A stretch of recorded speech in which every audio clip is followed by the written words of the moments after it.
Hello friends, welcome to my channel. ഇന്ന് ഞാൻ മാമ്പഴത്തിൻ്റെ ഒരു പുഡിങ്ങാണ് തയ്യാറാക്കാൻ പോണത്. ഇത് 3 മാങ്ങയാണ് ഞാൻ തൊലിയൊക്കെ കളഞ്ഞ് ചെത്തി വെച്ചതാണ് കഷ്ണാക്കിയിട്ട്. ഇതൊരു മീഡിയം സൈസാണ്. അപ്പോൾ അതുകൊണ്ട് നമുക്ക് ഉണ്ടാക്കാം. അപ്പോൾ അതിലേക്ക് ഞാൻ കുറച്ച് പാലെടുത്തിട്ടുണ്ട്.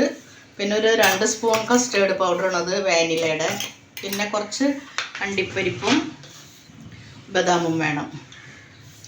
അപ്പോൾ ആദ്യം നമുക്ക് അതൊന്ന് കുറച്ച് 1/2 ടീസ്പൂണും വേണ്ട, അതിൻ്റെ കുറവ് 1/4 ടീസ്പൂൺ നെയ്യിൽ അതൊന്ന് ചൂടാക്കി എടുക്കാം. എന്നിട്ട് അതൊന്ന് ക്രഷ് ചെയ്യണം, പൊടിക്കരുത്.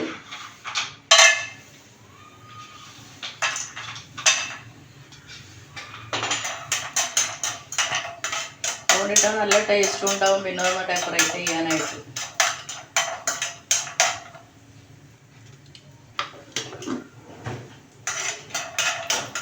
ഈ ബദാമൊന്ന് ചൂടായതിന് ശേഷം, അത് കുറച്ച് കട്ടിയുള്ളതല്ലേ, അതൊന്ന് ചൂടായതിന് ശേഷം അണ്ടിപ്പരിപ്പും ഇടാം.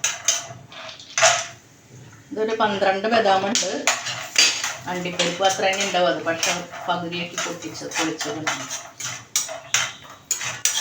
ഒന്ന് ചൂടായാൽ മതി, അധികം കുറേ ഡാർക്ക് ബ്രൗൺ ഒന്നും ആവണ്ട. അതിൽ അതെടുക്കാം.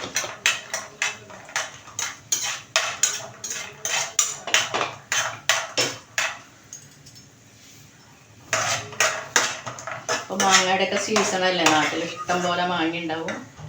ഇതൊക്കെ ഒന്ന് തയ്യാറാക്കി കുട്ടികൾക്കും മുതിർന്നവർക്കൊക്കെ കഴിക്കാൻ നല്ലതാണ്.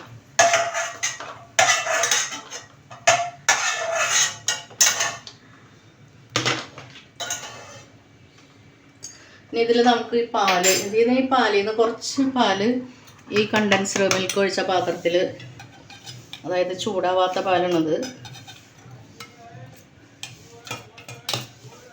കുറച്ചതിൽ ഇഴയ്ക്കൊന്ന് മിക്സ് ആക്കുക. ബാക്കിയുള്ള പാൽ ഇതിലൊഴിച്ചൊന്ന് തിളപ്പിക്കുക.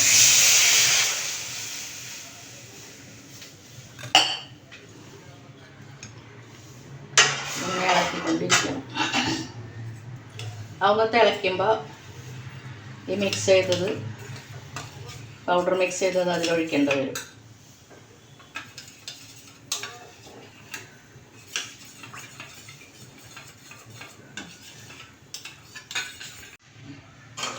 അത് തിളച്ചിട്ടുണ്ട്. അപ്പോൾ നമുക്ക് ഈ കസ്റ്റേർഡ് പൗഡർ കലക്കിയത് കുറച്ചായിട്ട് ഒഴിച്ചെടുക്കാം.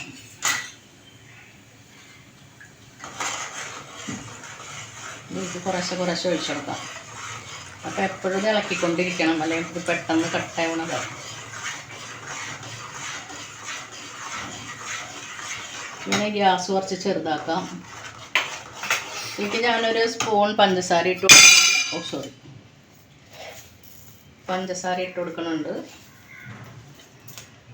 മാങ്ങയ്ക്ക് മധുരം ഉണ്ടെങ്കിൽ കൂടെ കുറച്ച് പുളി ഉണ്ടാവും. പിന്നെ ഈ പാലിൽ ഇതിലൊന്നും ഇല്ലല്ലോ മധുരം, കസ്റ്റേർഡ് പൗഡറിലും മധുരമൊന്നും ഇല്ല.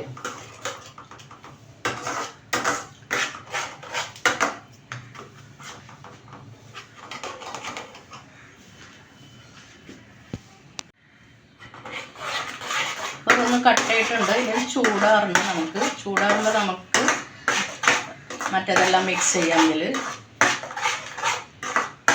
ഗ്യാസ് ഓഫ് ചെയ്യാം. ഇനി ആദ്യം ഇതൊന്ന് തറുത്തെടുക്കണം, മീൻസ് ഒന്ന് ക്രഷ് ചെയ്താൽ മതി, പേസ്റ്റ് ആക്കരുത്. അണ്ടിപ്പരിപ്പും ബദാമും കൂടെ. അതിനുശേഷം അതേ സെയിം ജാറിൽ നമുക്ക് ഇത് പേസ്റ്റാക്കി എടുക്കാം. ഇത് കുറച്ച് ചൂടാറിയിട്ടുണ്ട്. അപ്പോൾ നമുക്കിതും കൂടെ മിക്സ് ചെയ്യാം. ഇനി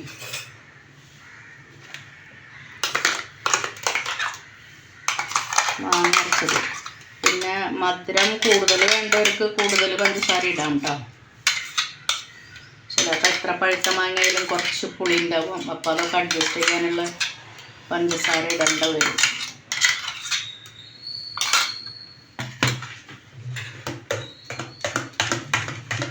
ഇത് രണ്ടും കൂടെ നന്നായി മിക്സ് ആക്കുക.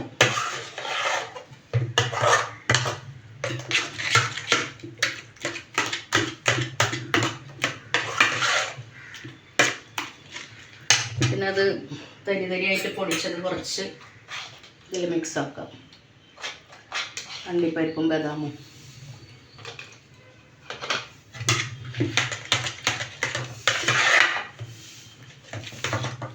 ഇനി നന്നായി മിക്സ് ചെയ്തതിന് ശേഷം ഏതെങ്കിലും ഒരു പാത്രത്തിൽ, ഇഷ്ടമുള്ള പാത്രത്തിൽ വയ്ക്കാം, കുറച്ച് നേരം ഫ്രിഡ്ജിൽ വെച്ചിട്ട് ഉപയോഗിക്കാം. ഒന്ന് സെറ്റായതിന് ശേഷം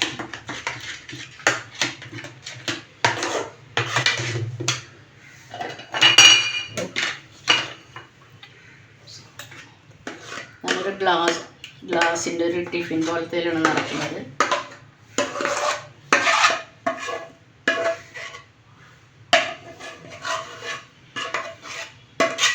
നിങ്ങൾക്ക് കൂടുതലുണ്ടാക്കണമെങ്കിൽ കൂടുതലുണ്ടാക്കാം. പിന്നെ ഞങ്ങളിവിടെ 2 പേരുള്ളത് കൊണ്ട് പിന്നെ കൂടുതലുണ്ടാക്കിയാലും എല്ലാം ഞങ്ങൾ തന്നെ കഴിക്കണം. അതുകൊണ്ട് കുറച്ച് ഉണ്ടാക്കിയുള്ളൂ. അപ്പോൾ ആൾക്കാർ കൂടുതലുണ്ടെങ്കിൽ കൂടുതൽ ക്വാണ്ടിറ്റി ഉണ്ടാക്കാം. അപ്പോൾ കുറച്ച് പാല്, കസ്റ്റേർഡ് പൗഡറൊക്കെ കൂടുതലിടേണ്ട വരും, മാങ്ങ കൂടുതലെടുക്കുന്നതിനനുസരിച്ച്.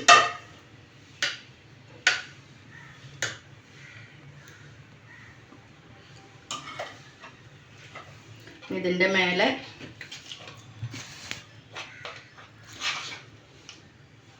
കുറച്ച് അണ്ടിപ്പരിപ്പും ബദാമും പൊടിച്ചതിടുക.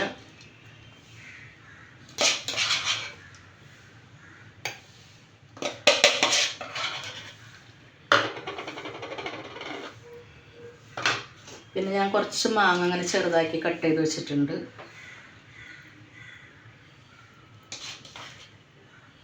അതും ഇതിൻ്റെ മേലിടുക. അപ്പോൾ പെട്ടെന്ന് തയ്യാറാക്കാൻ പറ്റുന്ന ഒരു പുഡിങ്ങാണിത്. ഇത് കുറച്ച് നേരം ഫ്രീസറിൽ വയ്ക്കണമെങ്കിൽ പെട്ടെന്നൊന്ന് സെറ്റായി കിട്ടും. അപ്പോൾ ഉപയോഗിക്കാൻ ചെറിയ തണുപ്പോട് കൂടെ കഴിക്കാനായിട്ട് നല്ല ടേസ്റ്റായിരിക്കും.